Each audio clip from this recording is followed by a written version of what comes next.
Good morning, students. So now today we'll be starting with the second part of the chapter set relations and functions.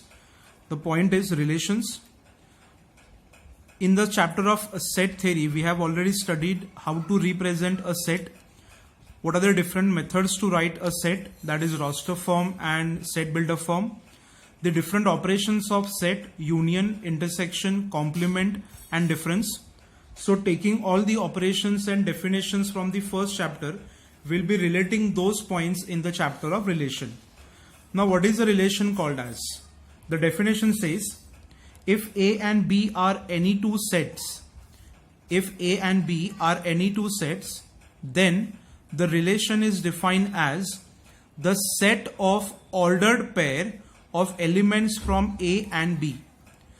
Relation, how do we represent that? So relation is basically the set of ordered pair of elements from set A and B. It is generally denoted by A cross B. अगर आपको कोई भी दो set का relation लिखना है तो you can write A cross B or it is represented as A R B. This A stands for the set A, R मतलब relation and B stands for the set B.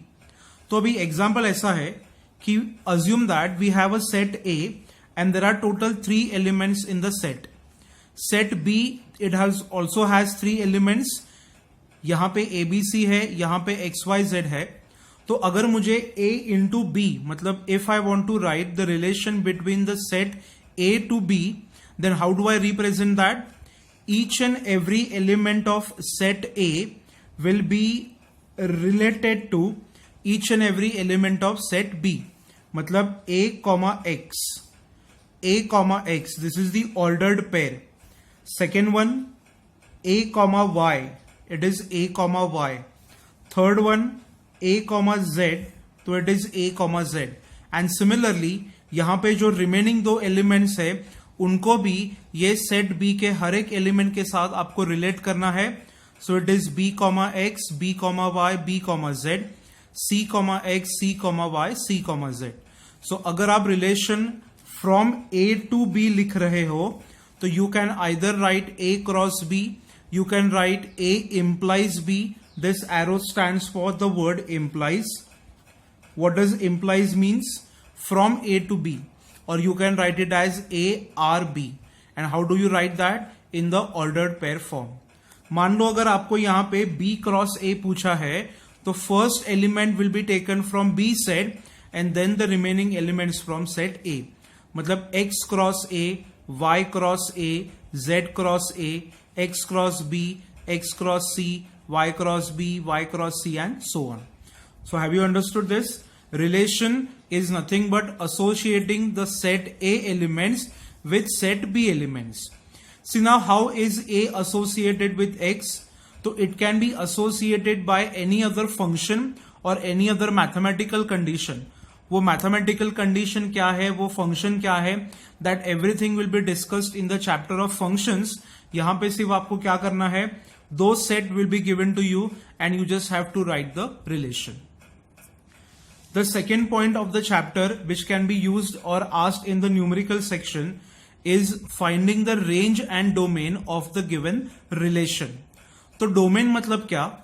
The set of components or elements of the first set is called as a domain.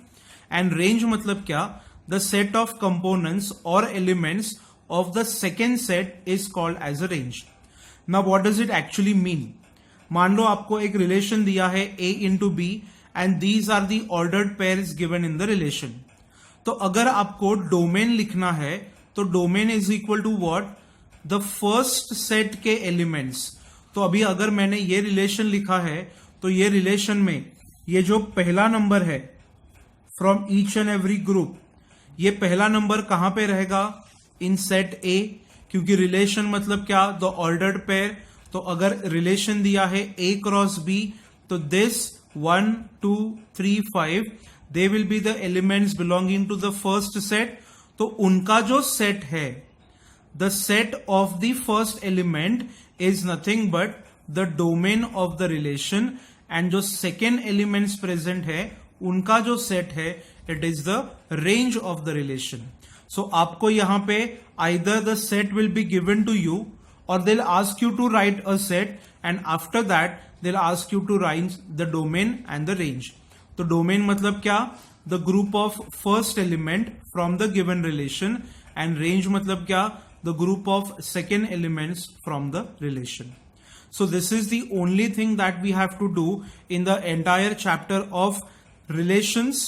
For theoretical part, theory में आपको सिर्फ relations में इतना ही करना है. Either ये set prepare करना है और आपको उनका range और domain निकालना है. CET wise there are many different points to be discussed. वो बाद में हम लोग later half में discuss करेंगे. पहले जो theoretical part है उन्हें हमको क्या करना है? सिर्फ study करना है.